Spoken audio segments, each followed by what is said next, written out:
السلام علیکم لسنرز، آج جو میں ناول ریڈ کرنے جا رہی ہوں وہ ہے کل، جو کہ تری ہے ایمان فاطمہ کی۔ چلیے شروع کرتے ہیں اس کی دوسری قسط۔ شہر کے ایک مشہور اور بڑے سے ریسٹورانٹ میں اس وقت تقریباً ہر ٹیبل پر کوئی نہ کوئی بیٹھا دکھائی دیتا تھا۔ اشتہا انگیز کھانوں کی خوشبو ہر جگہ پھیلی تھی۔ ہر ٹیبل کے بیچوں بیچ اور گلابوں کے سے سجے گلدان رکھے تھے، مگر وہاں اتنا رش ہونے کے باوجود بھی عام جگہوں کی طرح شور شرابہ نہیں تھا، اور وجہ وہ سیاہ سوٹ میں ملبوس گارڈ جو ریسٹورنٹ کے وسط میں کھڑی میز کے گرد کھڑے تھے۔ ان کی کافی نظریں وہاں بیٹھے ہر فرد کا جائزہ لے رہی تھیں، خاص کر سامنے والی میز پر بیٹھے نیلی آنکھوں والے شخص کا۔ جس میز کے گرد وہ کھڑے تھے اس پر دو آدمی بیٹھے آپس میں باتیں کر رہے تھے، ایک بختاور عثمان اور دوسرا ملک اشرف۔ وہ بختاور کا بزنس پارٹنر تھا۔ بختاور بات تو اشرف سے کر رہا تھا، مگر نظر بار بار اسے کچھ فاصلے پر سامنے بیٹھے اذلان عباس کی طرف اٹھ رہی تھی۔ دونوں کی نظریں کئی بار آپس میں ٹکرائیں اور ہر بار ایک دوسرے کے لیے نفرت میں شدت نظر آ رہی تھی۔ اکثر ہی ایسی جگہوں پر ان کا ایک دوسرے سے سامنا ہو جاتا، اور بختاور کے گارڈز ہر بار ایسے موقع پر چوکنے ہو جاتے۔ ان کے ہاتھ اپنے ہتھیاروں پر ہی رہتے، کیا پتہ کب کیا ہو جائے۔ جبکہ دوسری جانب اذلان کبھی بھی باہر جاتے ہوئے اپنے ساتھ گارڈز لے کر نہیں جاتا تھا۔ آج بھی وہاں صرف بختاور کے گارڈز تھے، اذلان آج بھی اکیلا تھا۔ دنیا کی نظروں میں وہ بزنس ریوائولز تھے، مگر حقیقت کچھ اور تھی۔ ان کی دشمنی بہت پرانی تھی، وجہ بھی کچھ اور تھی، کچھ بہت ہی خاص۔ تمہیں اندازہ نہیں ہے بختاور، اشرف کی آواز اسے حال میں واپس لے آئی تھی، ہمارا کتنا بڑا لاس ہوا ہے۔ اس نے جان بوجھ کر حمزہ کی کمپنی کے شیئرز خریدے۔ یہ اچھی طرح جانتا تھا وہ شیئرز ہم خریدنے والے ہیں۔ اشرف نے گردن موڑ کر ایک نفرت بھری نگاہ اذلان کی جانب ڈالی۔ اس کے ساتھ اب کوئی اور آدمی آ کر بیٹھا تھا۔ میں نے اسے دھمکانے کی کوشش کی تھی، مگر کہہ رہا تھا کہ کسی کا باپ بھی مجھے یہ شیئرز خریدنے سے نہیں روک سکتا۔ اشرف بہت غصے میں لگ رہا تھا۔ بختاور نے اطمینان سے اس کی بات سنی۔ فکر مت کرو اشرف، اس بار اسے ایسا سبق سکھاؤں گا کہ اس کی ساری عقل ٹھکانے آ جائے گی۔ تم نے کوئی پلان سوچ رکھا ہے؟ اشرف کی آنکھیں چمک اٹھی تھیں۔ سرما کی چھن چھن کرتی دھوپ یونیورسٹی کے گراؤنڈ پر پڑ رہی تھی۔ کئی لڑکے لڑکیاں وہاں بیٹھے دھوپ سے لطف اندوز ہو رہے تھے۔ ایسے وہ بھی ایک کونے میں بیٹھی تھی، سامنے کتابیں پھیلا رکھی تھیں۔ آس پاس ہر چیز سے بے نیاز وہ نوٹس بنانے میں مشغول تھی۔ مہرین ہاتھ میں 2 برگر لیے گراؤنڈ میں آئی تھی۔ زویا کو اس نے دور سے ہی دیکھ لیا تھا۔ اس کا سر کتابوں پر جھکا تھا۔ اف، کتابی کیڑا، میرے پاس تمہارے لیے ایک بہت اچھی خبر ہے۔ مہرین آلتی پالتی مار کر اس کے سامنے بیٹھ گئی تھی۔ ایک برگر کی پلیٹ اس کی طرف رکھ دی تھی، دوسری اپنے سامنے۔ کیا تمہاری شادی ہونے والی ہے؟ زویا نے ہنسی دبائی۔ آہ کاش، مہرین نے دل کے مقام پر ہاتھ رکھ کے افسوس سے سر ہلایا کہ کاش اس وقت وہ یہی خبر دینے آئی ہوتی۔ مگر خیر، فی الحال تو میں یہ بتانے آئی تھی کہ کل تم میرے گھر آ رہی ہو۔ کس خوشی میں؟ کتابوں سے سر اٹھایا تھا۔ ایکچولی موم تمہیں بہت مس کر رہی تھیں، انہوں نے کہا کہ تمہیں کل ڈنر پر انوائٹ کروں۔ آنٹی مجھے مس کر رہی تھیں، مجھے پر زور دیا تھا، جیسے یہ کوئی ناممکن سی بات ہو۔ مہرین نے زور زور سے اس بات میں سر ہلایا۔ پر ابھی کچھ دن پہلے ہی تو میں تمہارے گھر آئی تھی، معصوم شکل بنائی۔ کچھ دن پہلے؟ وہ 1.5 مہینے پہلے کی بات ہے، مہرین نے اسے یاد دلایا تھا۔ پر بس اب کوئی بہانہ نہیں، ہاتھ اٹھا کر اسے چپ رہنے کے لیے کہا۔ تم کل آ رہی ہو، اب مجھے دوسری بار نہ کہنا پڑے، آئی سمجھ؟ وہ اس وقت دوست کم ماں زیادہ لگ رہی تھی۔ ٹھیک ہے، زویا نے ہار مانتے کہا۔ ویسے بھی مہرین عباس تب تک سکون کا سانس نہیں لینا تھا جب تک زویا اس کی بات مان نہ لیتی۔ تم نے کوئی پلان سوچ رکھا ہے؟ اشرف کی آنکھیں چمکی تھیں۔ وہ تھوڑا آگے ہو کر بیٹھا۔ ہاں، بختاور نے اس بات میں سر ہلایا۔ ٹیبل پر رکھی ڈرنک اٹھائی، گھونٹ بھرا اور گلاس واپس رکھ دیا۔ تو کیا اس بار اذلان کے خلاف کچھ کرو گے؟ تمہاری موٹی عقل بس یہی کام کرتی ہے اشرف۔ افسوس سے سر ہلایا، پھر ذرا آگے کو جھکا۔ میرا ٹارگٹ اس بار اذلان نہیں، حمزہ کاظمی ہے۔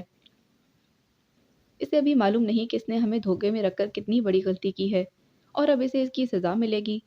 بختاور کے چہرے پر استہزائیہ مسکراہٹ تھی۔ اس نے کچھ دن پہلے حمزہ کاظمی سے اس کی کمپنی کے شیئرز خریدنے کو کہا تھا، جسے حمزہ نے یہ کہہ کر ٹال دیا کہ فی الحال کسی کو بھی شیئرز نہیں بیچنا چاہتا، اور ٹھیک 2 دن بعد اس نے وہ شیئرز اذلان کی کمپنی کو دے دیے تھے۔